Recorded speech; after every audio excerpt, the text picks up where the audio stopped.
En el barrio porteño de Montserrat, entre cafés antiguos y edificios envejecidos por el tiempo, comenzó a gestarse uno de los crímenes más perturbadores de la Argentina moderna. Allí vivía María Bernardina de las Mercedes Boya Ponte de Murano, conocida como Gilla, una mujer que mezclaba encanto social con deudas que la asfixiaban.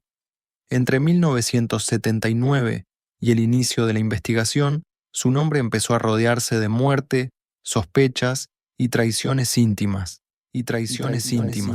Tres mujeres, una vecina, una amiga y su prima, aparecieron muertas en circunstancias similares.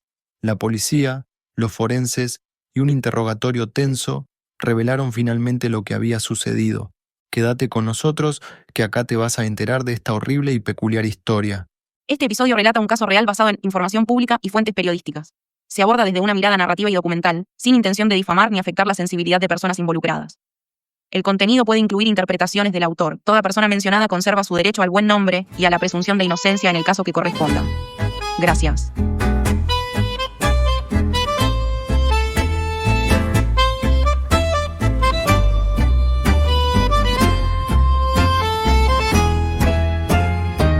Yo soy Gilla de Buenos Aires, la que en Montserrat reinaba, con sonrisa perfumada y un cuentito pa' encajar. Yo te hablaba dulcemente, te abrazaba confidente, y entre masas y ternura te dejaba sin respirar. A veces me pregunto qué sintieron realmente aquellas tres mujeres en los últimos minutos de su vida.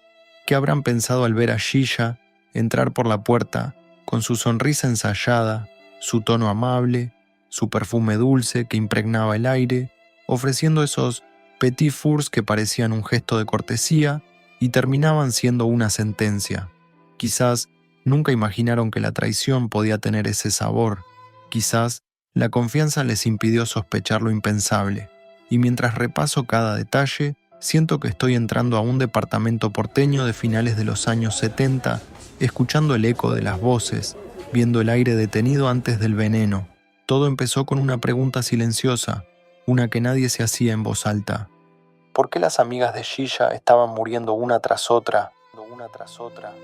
Era más fácil atribuirlo al destino, a una mala racha, pero las muertes ocurrían demasiado rápido, demasiado parecido todo, demasiado cerca de ella. El contexto económico era brutal. Murano debía dinero a varias personas de su círculo íntimo. Ella se movía con la soltura de una prestamista improvisada, una pseudo-inversionista que ofrecía retornos y manejaba pagarés como si fueran caramelos. Pero la estructura que había construido no tenía cimientos, eran favores, promesas, engaños. Y cuando las deudas crecieron al punto de amenazar con exponerla, comenzó a pensar en medidas desesperadas. La violencia económica se transformó en violencia letal. Así llegamos al 10 de febrero de 1979, día en que murió la primera víctima, Nilda Gamba, su vecina y acreedora. Me gusta imaginar el edificio porteño donde vivían, con sus pasillos largos y baldosas frías, donde se escuchaban pasos desde lejos. Gilla golpeó su puerta como siempre con familiaridad. Llevaba consigo esos petits fours que parecían inofensivos. Había algo siniestro en ese envoltorio delicado, porque escondía cianuro, uno de los venenos más rápidos y efectivos que existen. ¿Cómo habrá sido ese encuentro? ¿Habrá habido un comentario trivial, un saludo cálido, un probá uno? Tal vez hubo una charla, un breve intercambio, y luego el silencio. El cuerpo de Nilda se apagó en minutos. Los médicos atribuyeron la muerte a causas naturales. No había señales visibles que indicaran lo contrario. El veneno esculpió una muerte limpia, casi perfecta, pensada para no dejar huellas. 10 días después, el 19 de febrero, falleció Leila Chicha Formizano de Ayala, amiga de Murano y también acreedora. La escena se repitió con inquietante precisión. Una visita cordial, un gesto de hospitalidad, una bandeja de dulces compartidos. Cuando uno revisa estos detalles, no puede evitar estremecerse. No eran asesinatos al azar, sino intervenciones quirúrgicas en vidas que confiaban en ella. Leila confió, aceptó el dulce y el veneno hizo el resto. Otra muerte aparentemente natural, otra oportunidad para Gilla de eliminar un reclamo económico. Lo que me pregunto a veces es si Gilla sintió algún estremecimiento mientras las veía comer, si su corazón se aceleraba, si dudó, o si por el contrario, experimentaba una calma helada mientras confirmaba que su plan funcionaba. Lo cierto es que nada en su comportamiento posterior indicó remordimiento. Ay, mira qué viva que era yo, qué bacana de ocasión, con mi guantecito blanco y mi falsa devoción. Ay, vos que confiabas en mi amor, yo ya estaba un paso atrás. Yo soy Gilla de Buenos Aires, siempre lista pa' engañar. Los funerales no la desbordaban emocionalmente, los usaba, circulaba entre los asistentes, ofreciendo condolencias mientras aprovechaba para tomar objetos, revisar cajones y destruir documentos. Era como si los velorios, espacios sagrados de despedida, se transformaran en oficinas improvisadas de su plan financiero. Su presencia en esos rituales de duelo ya no era la de una amiga desconsolada, sino la de una administradora del daño. Pero el tercer crimen, el de su prima Carmen Zulema, del Giorgio de Venturini, el 24 de marzo de 1979, fue distinto en escala y consecuencias. Aquí no se trató solo de evitar el pago de una deuda, sino de eliminar una prueba, un pagaré de 20 millones de pesos ley argentinos. Para Murano, ese documento era una amenaza directa a su fachada económica. Debía borrarla del mapa. Ese día, ya llegó al edificio de Zulema con un paquete que más tarde se supo que contenía los malditos Petit Fours. El portero la vio pedir una copia de las llaves, un detalle que la investigación registraría como decisivo. El clima dentro de ese departamento debió ser como cualquier reunión familiar breve, sin tensiones aparentes. Imagino a Zulema aceptando el dulce, sin imaginar que ese acto cotidiano sería su final. El cianuro actuó rápido. Su cuerpo cayó, y Murano actuó de inmediato. Entró y salió del departamento varias veces, llevando papeles y un frasco. Manipulaba la escena con una rapidez que indicaba una certeza absoluta del plan. No hubo improvisación, había cálculo. Lo que impresiona del caso es el modo en que el veneno se integró en una costumbre doméstica. Compartir un dulce es un gesto de confianza, de intimidad, es un puente social. Gilla lo transformó en un arma. El Petit Four, que en cualquier otra historia sería símbolo de celebración, se convirtió aquí en la metáfora más cruel. Un pequeño alimento cargado de muerte, una trampa envuelta en azúcar. Es como si hubiera usado el lenguaje de la amistad para escribir la sentencia de sus víctimas. Una ironía amarga. En la historia de la criminología se llamó el caso Gilla Murano o la envenenadora. Si es verdad lo que dice la justicia y por lo que la condenaron, la señora María de las Mercedes Bola Aponte de Murano sería la primera asesina serial de la historia. Ella está acá hoy con nosotros. ¿Cómo le va a María de las Mercedes? ¿Cómo le decimos? Gilla, María de las Mercedes. María de las Mercedes. ¿Por qué no nos cuenta, por qué puede estar hoy usted acá? ¿Usted tiene condición especial de libertad? ¿Cómo es su situación legal? Tengo salidas transitorias que nos dan por 24 horas o 36 horas. Las tres muertes tenían puntos en común. Mujeres cercanas, acreedoras, fallecidas repentinamente, sin signos de violencia, todas vinculadas a Gilla. Pero hasta ese momento nadie conectaba los hilos. Las muertes parecían tragedias aisladas. Usted siempre sostuvo su inocencia. Soy inocente, señor Helbur, y lo voy a sostener hasta el día de mi muerte. No he matado, no soy una asesina. La Argentina de 1979 vivía otras tensiones políticas y sociales, y la muerte de tres mujeres sin historial de enfermedades no generó alarma inmediata. Todo encajaba demasiado bien en esa categoría de paro cardíaco inesperado. Si no fuera por la familia de Zulema, quién sabe cuánto más habría tardado la verdad en salir a la superficie. Su hija notó la falta del pagaré. Eso encendió una luz roja que antes nadie había querido ver. Y entonces los investigadores empezaron a revisar cada detalle. La presencia de Murano en las tres muertes, los Petit Fours, el frasco, los movimientos en los velorios. Era un patrón repetido, casi un sello criminal. La urgencia económica había moldeado una secuencia letal en apenas 6 semanas. Mientras reconstruyo los pasos de Xiya, me pregunto cómo habrá sonado el silencio en esos departamentos justo después de ingerir el veneno.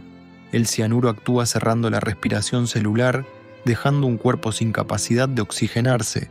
Es un apagón interno. La ciencia forense lo explica, pero la imaginación completa el resto. El mareo, la angustia, la sensación de que algo está terriblemente mal. Y al mismo tiempo, la imagen de la persona que te lo dio sigue ahí. ¿Qué me trajo? ¿Masas me trajo? Te traje masas con una condición que las comas de la... ¿Esto fue idea suya o de la producción? Cuénteme. ¿Fue idea suya? No puedo decir. No lo diga. Urano se movía con frialdad. Su aparente fragilidad física contrastaba con una mente meticulosa. No era impulsiva, era calculadora. Por eso cada paso de su operativa criminal fue posible. El acceso al cianuro, que se sospecha pudo provenir de un cómplice médico, dado lo difícil que era obtenerlo legalmente, la elección del método, la selección de las víctimas, la rapidez entre un crimen y otro, el comportamiento posterior. Nada indicaba arrepentimiento. Lo más perturbador de analizar es su capacidad de manipulación emocional. Xiya sabía exactamente cómo hacerse querer, o al menos cómo hacerse necesaria. Manejaba relaciones sociales para beneficio propio. Ofrecía afecto, consejos, compañía, y detrás de esa fachada había una estructura interna corroída, una necesidad desesperada de controlar la narrativa, de evitar la exposición y de mantener su imagen. Las víctimas no solo murieron por el veneno, murieron por la confianza, y esa traición es quizás más dolorosa que el método mismo. Cuando avanzamos en la cronología, vemos que la urgencia económica dictó el ritmo. 3 crímenes en 1 mes y medio. No fue una asesina serial motivada por impulsos oscuros o placer. Fue instrumental, pero eso no la hace menos peligrosa. Al contrario, la frialdad del cálculo demuestra un nivel de desapego emocional profundo. Las víctimas eran parte de su vida cotidiana, eran personas que la apreciaban o confiaban en ella. Esa cercanía hacía posible el crimen. Nadie sospecha de una amiga que lleva dulces. Nadie sospecha de una prima que ofrece un gesto amable. Mientras pienso en esto, me viene a la mente una metáfora inevitable. Xiya era como una telaraña instalada en pleno departamento porteño. A simple vista, la red parecía invisible, filamentos finos de confianza depositada durante años. Pero cuando una víctima caía, la red vibraba y se cerraba. No había escape, y cada movimiento que hacía, incluso asistir a los funerales, era parte de esa telaraña que tejía con frialdad. Incluso después de los crímenes, siguió moviéndose con soltura, nunca se escondió, mantuvo sus rutinas, sus visitas, sus modos. Eso la hacía aún más difícil de atrapar. Era como si creyera que, si actuaba con naturalidad, nadie descubriría la verdad. Y durante un tiempo, tuvo razón. Pero la naturalidad no borra el veneno, no borra las huellas químicas, no borra la lógica de los hechos. Lo que realmente terminó por revelarla fue el patrón. 3 mujeres, un mismo método, un mismo vínculo económico. Su círculo de víctimas era pequeño pero preciso.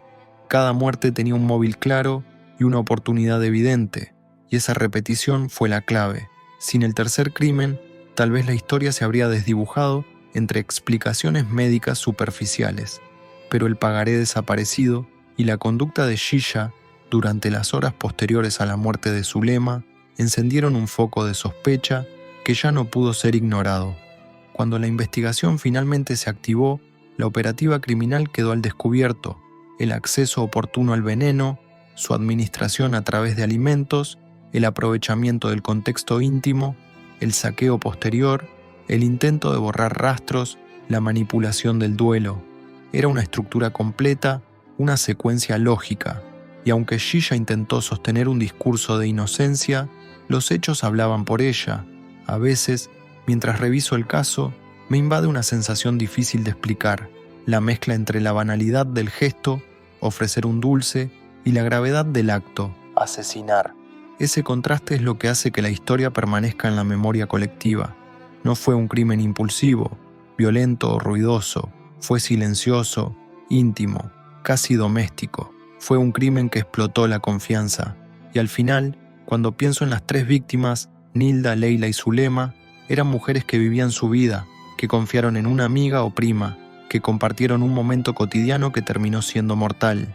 Lo mínimo que podemos hacer al narrar su historia es recordar que detrás de cada nombre había una vida completa, una historia personal, un futuro que fue interrumpido por alguien que decidió priorizar sus deudas y su ego por encima de todo. Cuando la muerte de Zulema, del Giorgio de Venturini, dejó de encajar en la categoría de lo accidental, la investigación tomó un giro decisivo. ¿En qué momento se la vincula usted con esas muertes? Es decir, ¿cómo se entera usted que estaba vinculada con esas muertes? Porque a mí un día viene la policía a mi casa, tocan el timbre, me dicen, queremos, se empezaron a revisar toda la casa, se ve que es la costumbre de la policía. Yo todavía les decía, no sé qué buscan, si es alguna droga, gracias a Dios somos personas normales. La policía empezó a reconstruir los últimos movimientos de Zulema y, como una sombra que se repetía, siempre aparecía el nombre de Gilla Murano. El portero del edificio donde vivía Zulema aportó el primer testimonio sólido. Había visto a Gilla llegar con un paquete misterioso, los Petit Fours, pedir una copia de las llaves y entrar al departamento para luego salir con papeles y un frasco. Para un investigador, un testigo así es como encontrar un hilo suelto en una tela aparentemente perfecta. Tirar de él reveló un entramado más oscuro. La autopsia fue el segundo golpe. Los cuerpos conservan verdades que no pueden negociar. Cuando los médicos forenses detectaron cianuro en el cuerpo de Zulema, las sospechas tomaron forma científica.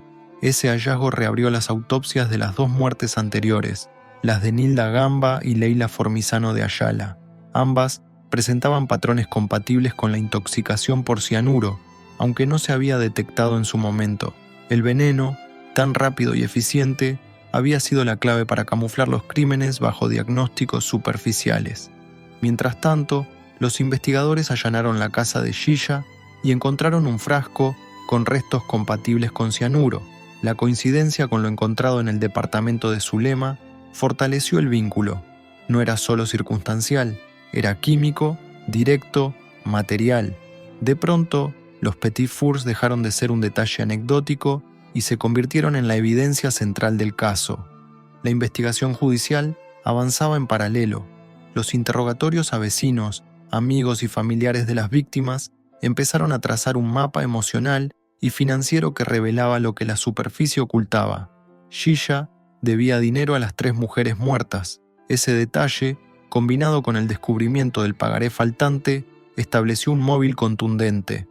Pero recién acá una voz atrás de cámara decía, no queda muy clara la historia. La historia se resume muy simple. Es una mujer que prometía inversiones fabulosas y se hizo una pelota tan grande de dinero que cuando llegó el momento de devolverla, empezaron a morir una tras otra las víctimas. Ah, ok. ¿Qué es lo que ocurre? ¿Hubo más víctimas? Sí. ¿Cuántas? Entre 7 y 11. Los investigadores también escucharon relatos de comportamientos extraños en los velorios.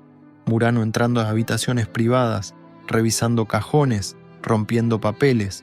Cada una de estas conductas, que antes parecía apenas inapropiada, pasó a ser interpretada como parte de un plan de encubrimiento. El entorno judicial entendió que estaba ante un caso complejo y sin precedentes. 3 homicidios en un lapso de semanas, todos con el mismo método, todos vinculados a un motivo económico. La causa avanzó con prudencia pero con firmeza.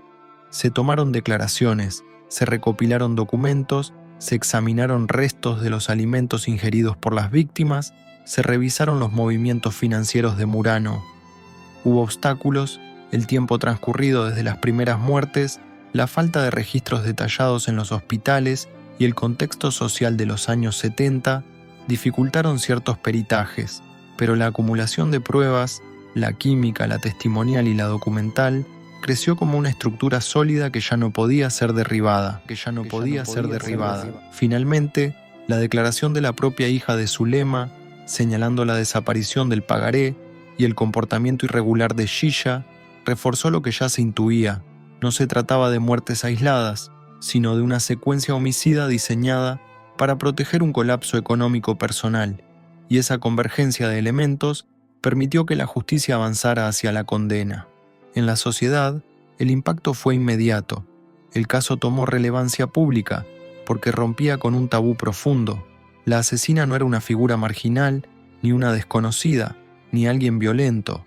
Era una mujer de clase media, integrada, que mataba a personas de su entorno íntimo, usando un veneno doméstico escondido en un dulce. Esa contradicción generó miedo, fascinación y rechazo.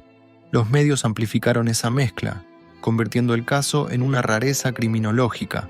La prensa no inventó elementos, pero sí enfatizó el morbo, los petit fours, el cianuro, la frase «la tercera amiga que se me muere», la posibilidad de un cómplice médico. A medida que el juicio avanzaba, la opinión pública esperaba una condena ejemplar. La figura de Murano se volvió un símbolo de traición social, de manipulación y de ambición desbordada.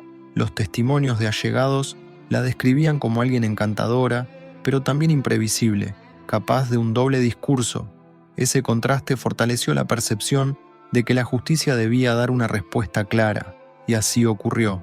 En 1985, el cierre del caso dejó consecuencias profundas que trascendieron en la condena judicial. La pena que se le adjudicó fue 16 años de prisión. Fue liberada años después, beneficiada en buena parte por la aplicación de la ley llamada 2x1 y reducciones del sistema penal, lo que acortó su condena efectiva. Para las familias de Nilda, Leila y Zulema, la sentencia de 1985 confirmó lo que la intuición y el dolor ya les habían señalado, que sus muertes no habían sido casuales ni naturales, sino producto de una traición íntima. Para la sociedad, el caso Murano se convirtió en un espejo inquietante sobre la fragilidad de la confianza y la capacidad humana de ocultar una doble vida. Shisha cumplió su pena, fue trasladada a un geriátrico por su edad y mantuvo hasta el final una postura de inocencia que jamás coincidió con las pruebas. ¿Escuchás que ella decía eso? Lo decía en televisión. No, boludo, tremendo. A Chiche, que lo adoro, de paso le mando un abrazo, a Chiche Helblum, le dijo: juro por la salud de mi hijo que yo no he matado a nadie. 7 ACV tuve. Las preguntas que quedaron pendientes, el origen del cianuro, la posible participación de un cómplice, nunca encontraron una respuesta definitiva. Esa zona gris alimenta hasta hoy el interés cultural y mediático. Lo que sí dejó este caso fue una lección contundente, incluso en entornos cotidianos.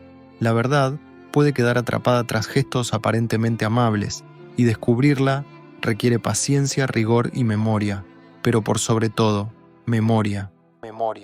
Gracias por acompañarnos en cada episodio.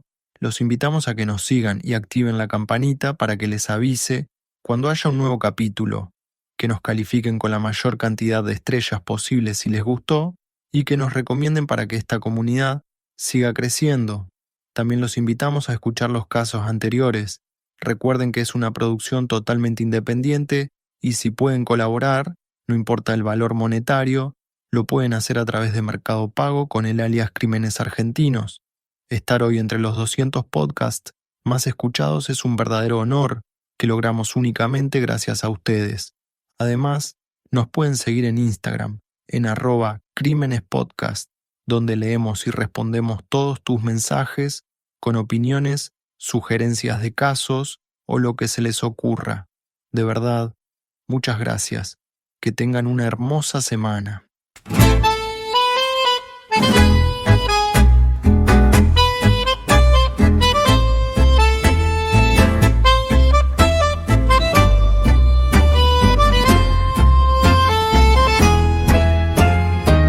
Yo soy Shisha de Buenos Aires, la que en Montserrat reinaba, con sonrisa perfumada y un cuentito pa' encajar.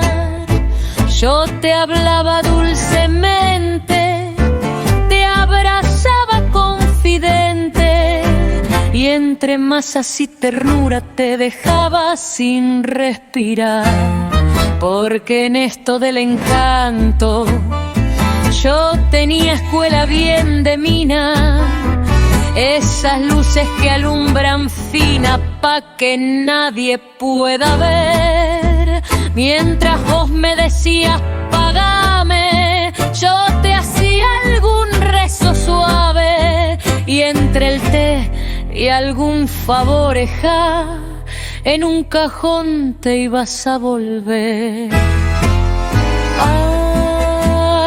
Ay, mira qué viva que era yo, qué bacana de ocasión, con mi guantecito blanco y mi falsa devoción. Ay, vos que confiabas en mi amor, yo ya estaba un paso atrás. Yo soy Gilla de Buenos Aires, siempre lista pa' engañar.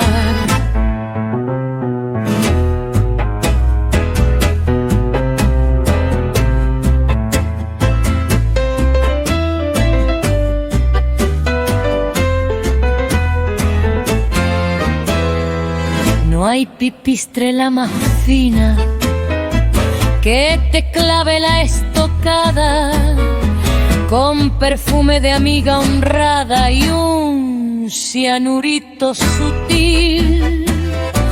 Vos creías en mis ojos, yo atendía mis antojos, y si el número no me daba con San Pedro te ibas a reunir.